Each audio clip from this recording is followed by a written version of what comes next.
Bismillahirrahmanirrahim. Assalamualaikum warahmatullahi wabarakatuh. Selamat pagi semuanya, salam sejahtera untuk kita semua.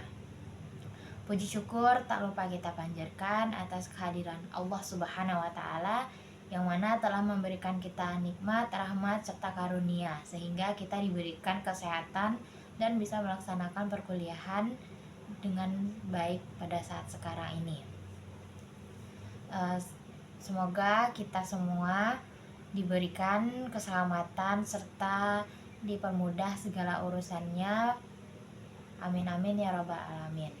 Selawat beriringan salam tak lupa kita hadiahkan buat junjungan kita, yakni Nabi besar Muhammad sallallahu alaihi wasallam, dengan hantaran kata Allahumma sholli ala Sayyidina Muhammad wa ala ali Sayyidina Muhammad. Di sini saya akan menjelaskan materi tentang komunikasi kelompok kecil dalam sebuah organisasi. Sebelumnya, perkenalkan, saya Fitriana dengan NIM 25002036. Di sini saya melakukan penugasan dari mata kuliah saya, yaitu komunikasi organisasi. Semoga penyampaian materi yang sedang berlangsung pada saat ini dapat memberikan manfaat bagi saya dan kita semua. Dan saya juga sedang belajar untuk bisa menyampaikan pemahaman dari materi ini. Semoga dipermudah sampai akhir. Amin amin ya rabbal alamin. Langsung saja di sini kita masuk kepada pengertian dari komunikasi kelompok kecil itu sendiri.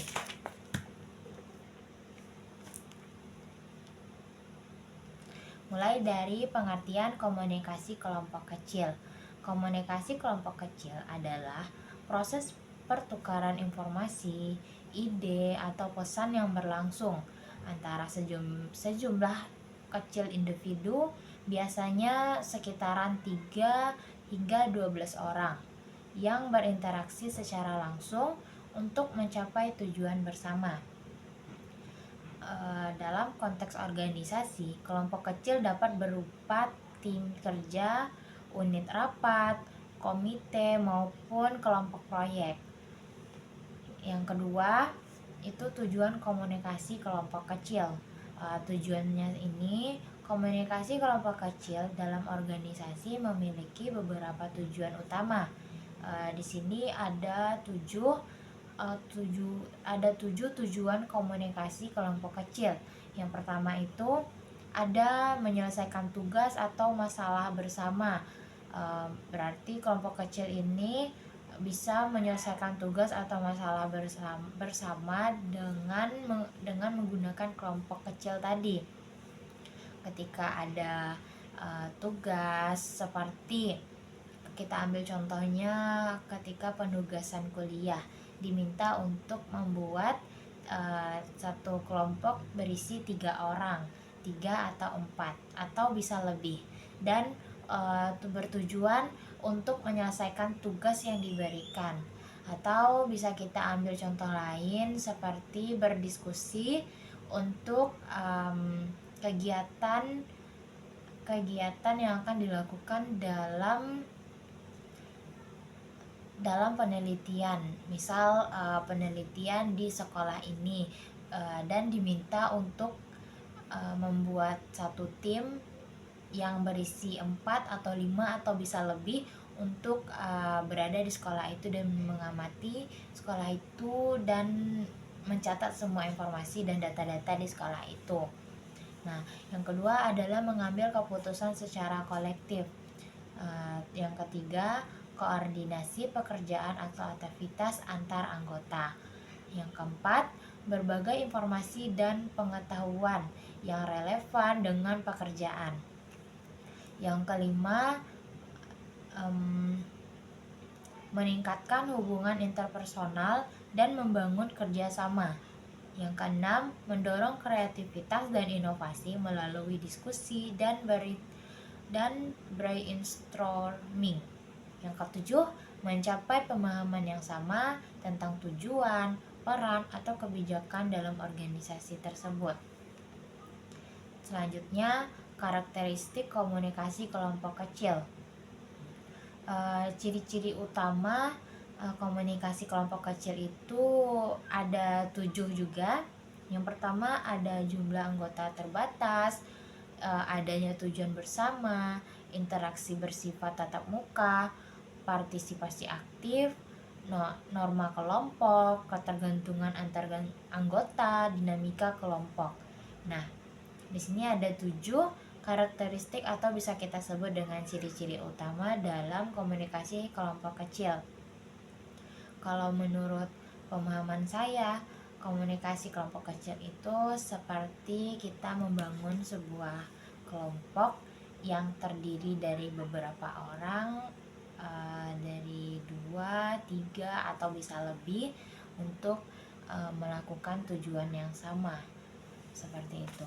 Balik lagi ke karakteristik komunikasi kelompok kecil. Yang pertama tadi adalah jumlah anggota terbatas. Dari judulnya saja komunikasi kelompok kecil berarti di sini hanya beranggotakan sedikit. Ya, jadi dapat diartikan sehingga memungkinkan interaksi langsung. Dengan kelompok kecil itu komunikasi dalam organisasi itu dapat berjalan dengan lancar, berjalan secara langsung sehingga kita mudah untuk mengaturnya.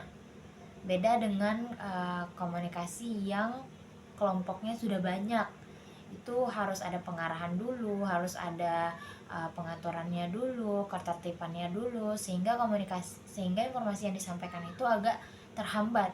Beda dengan komunikasi kelompok kecil karena hanya beberapa orang saja yang ada di dalamnya, sehingga komunikasi itu atau informasi dapat tersampaikan dengan cepat dan lancar.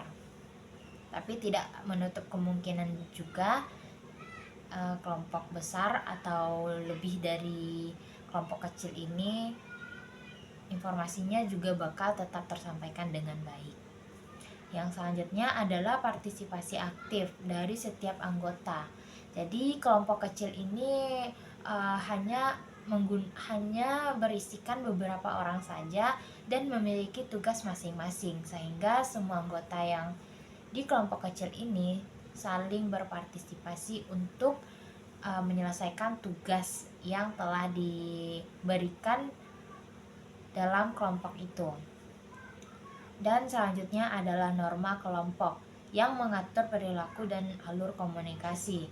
Seperti di dalam suatu kelompok kecil itu pasti ada ketua, dan ketua itu berhak untuk mengatur kelompoknya dalam melakukan sesuatu, seperti untuk melaksanakan tugas, untuk melaksanakan aktivitas yang bakal dilakuin, dan segala sesuatunya itu ketuanya harus bisa mengontrol kelompok kecilnya. Dan yang selanjutnya adalah ketergantungan antar anggota, di mana tindakan satu orang memengaruhi yang lain.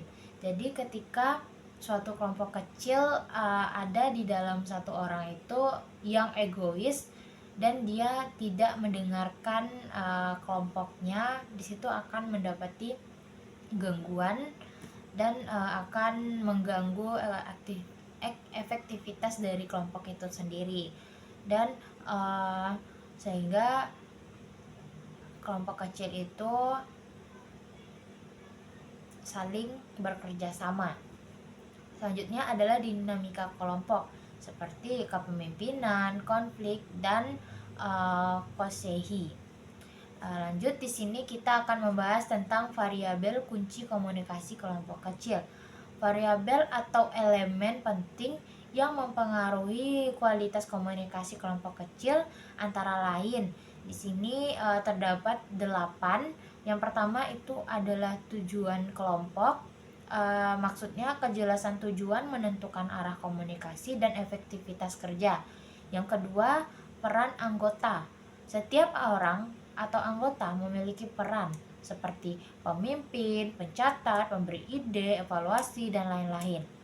Nah, seperti contoh yang saya jelaskan tadi, dalam suatu kelompok itu pasti ada pemimpinnya, ada yang mengerjakan ini, mengerjakan itu sesuai dengan tugas dan arahan dari pemimpinnya. Yang selanjutnya adalah struktur komunikasi. Maksudnya misalnya pola komunikasi bebas, terpusat, atau terorganisasi. Dan yang kelima adalah norma kelompok, seperti aturan formal maupun informasi yang mengarahkan perilaku komunikasi. Yang keenam adalah kepemimpinan, seperti gaya kepemimpinan mempengaruhi interaksi, seperti demokratis, otoriter, dan lain-lain. Yang ketujuh adalah konflik dan cara penyelesaiannya. Konflik yang ditangani baik dapat meningkatkan produktivitas. Yang kedelapan adalah media komunikasi. Maksudnya sendiri seperti rapat tatap muka, chat grup, email, atau video conference. Jadi variabel atau elemen-elemen dari komunikasi kelompok kecil ini bisa disimpulkan ada tujuan kelompok, ada peran anggota, ada struktur komunikasi, ada kohesi kelompok, ada norma kelompok, kepemimpinan, konflik dan cara penyelesaiannya, serta media komunikasi. Lanjut saja kita membahas tentang apa manfaat komunikasi kelompok kecil itu bagi organisasi. Di sini terdapat 8 manfaat dari komunikasi kelompok kecil dalam suatu organisasi. Komunikasi kelompok kecil memberikan berbagai keuntungan untuk organisasi. Yang pertama, pengambilan keputusan lebih berkualitas, seperti atau karena mempertimbangkan banyak perspektif. Jadi kita tidak boleh mengambil keputusan sendiri, sehingga dilakukanlah musyawarah dari kelompok kecil itu, sehingga semua informasi yang diberikan oleh kelompok itu maka diambillah suatu kesimpulan yang baik. Yang kedua adalah efektivitas kerja meningkat melalui koordinasi yang lebih baik. Dan yang ketiga itu meningkatkan kreativitas dan inovasi dari diskusi kolaboratif.